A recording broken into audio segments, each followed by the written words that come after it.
What happens when the most powerful of gods meets a frail old woman? Thor, the thunder god famed for his unmatched strength, believed his power made him untouchable.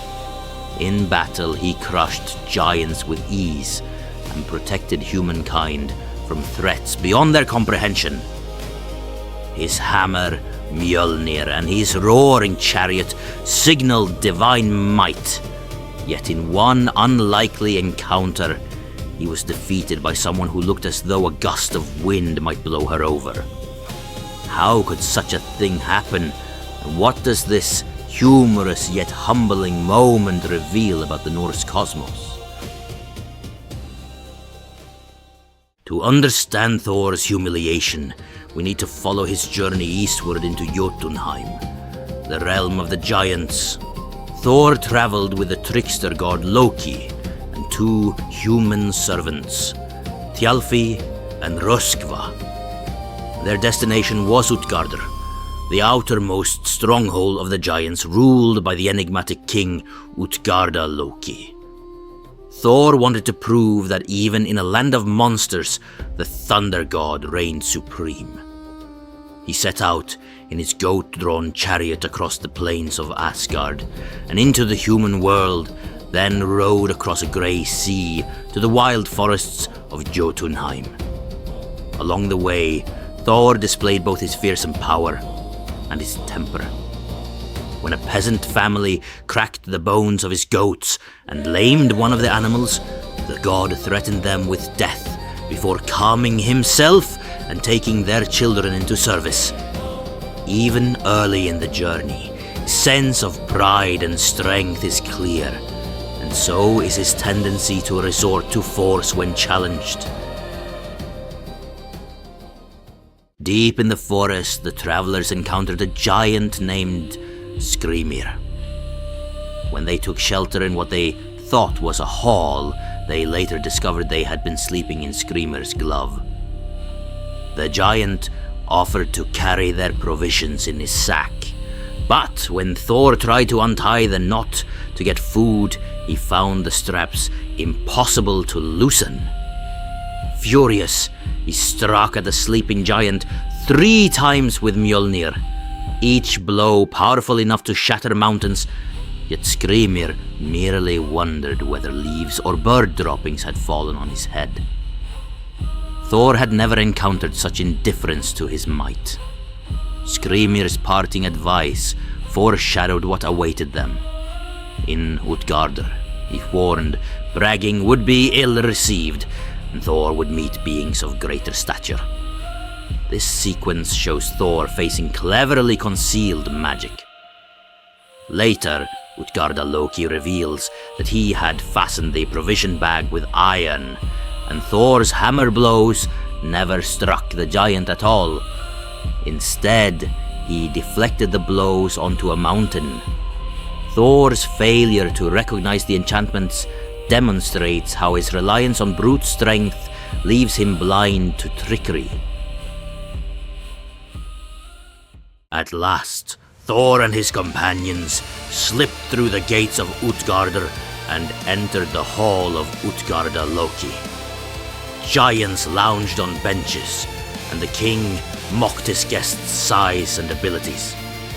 Utgarda Loki proposed contests to test their prowess, but each contest was rigged by illusion.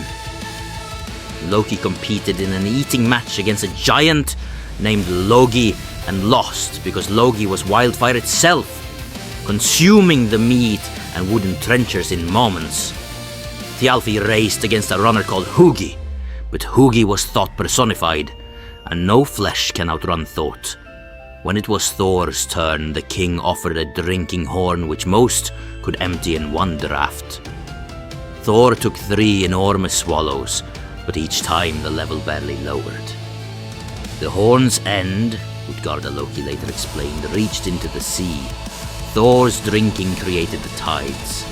Next, Thor tried to lift the king's cat. He strained with all his might and managed to raise one paw off the ground. The cat was the Midgard Serpent in disguise, encircling the world beneath the ocean. Each humiliation disguised a cosmic achievement. Loki could not match fire, Thjalfi could not outrun Thor, Thor could not drain the sea, and he nearly lifted the world's serpent from the ocean. These contests set the stage for the most surprising challenge. Thor's frustration grew. His drinking and lifting failures goaded him into demanding a test he was sure he could win. In a culture that valorized physical strength, wrestling seemed like the perfect arena to restore his honor. Infuriated, Thor boomed across the hall. "Let anyone wrestle me now, I'm angry." Utgarda Loki scanned the benches and declared that no warrior would wrestle Thor because it would be beneath them. Instead, he called for his old nurse to enter. The giant's wet nurse hobbled in, a bent ancient woman named Elli. Thor did not realize that her name meant old age, nor did he understand the ominous nature of this challenge. The wrestling match began. Thor hurled himself at Elli, expecting to pin her instantly. She stood firm, unshaken by his strength. The harder Thor strained, the more solid she became. When Elli finally tried a hold, she caught him off balance and forced him onto one knee. The giants laughed while Utgarda Loki called an end to the contest, praising Thor for showing his strength. For the first time in recorded myth, the Thunder God had been thrown down. This moment works on multiple levels. On the surface, it is slapstick comedy. The greatest warrior in the Norse pantheon humiliated by an old woman. Beneath the humor lies a profound recognition of a universal truth. Utgarda Loki later explained that Elli personified old age and that no one, whether god or giant, can defeat her. Even Thor, who will fight giants and serpents until Ragnarok, could only resist her for so long.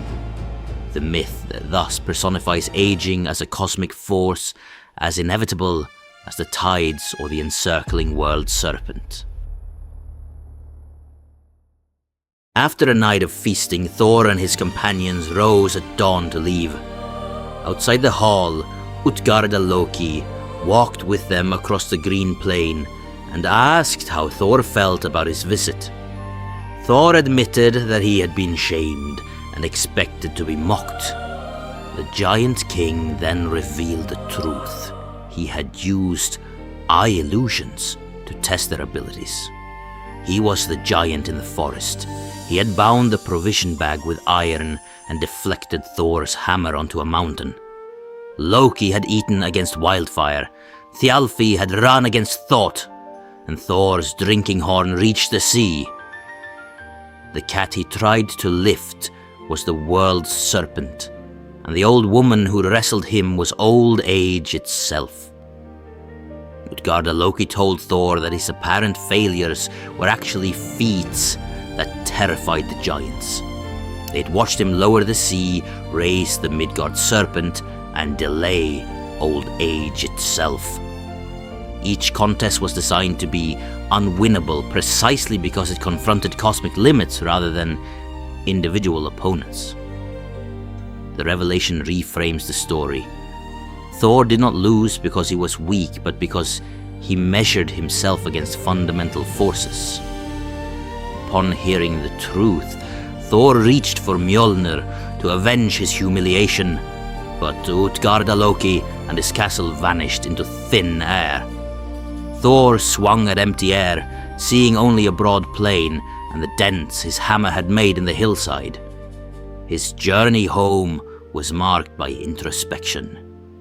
The giant's realm had shown him that brute strength alone is insufficient in a world governed by both physical and metaphysical laws. The episode of Thor's defeat by old age combines humor with cosmological reflection. Scholars note that the Utgarda Loki story is one of the few myths in which Thor systematically loses every contest. Audiences familiar with his reputation would have laughed at the idea of the thunder god struggling in an eating contest, a foot race, and a wrestling match with an old woman. The comedy humanizes an otherwise invincible figure, making him relatable and reinforcing the importance of wit over brawn. Yet the humor does not trivialize the myth's message. Each opponent represents a concept rather than an individual. Wildfire thought, the ocean, the world's serpent, and old age. Thor's losses therefore underline the limits even gods face when confronted with fundamental natural forces. Old age is the most philosophically direct of these forces. Elli's name literally means old age.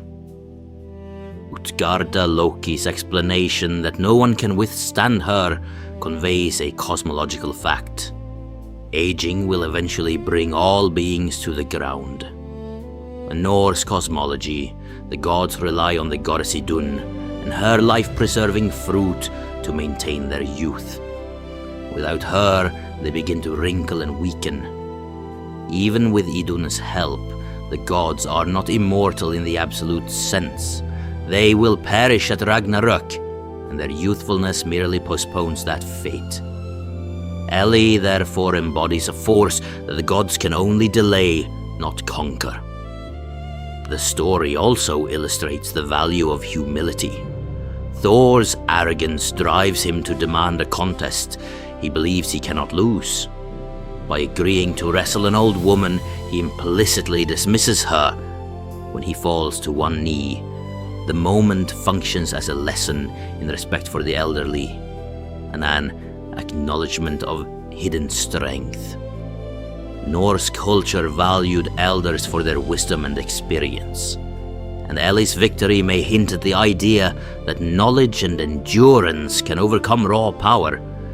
There is a social dimension as well. Utgarda Loki is a perfect host, offering shelter, food, and entertainment, but his hospitality is a trap designed to humiliate his guests. The outer world, beyond the ordered realms of Asgard and Midgard, plays by different rules.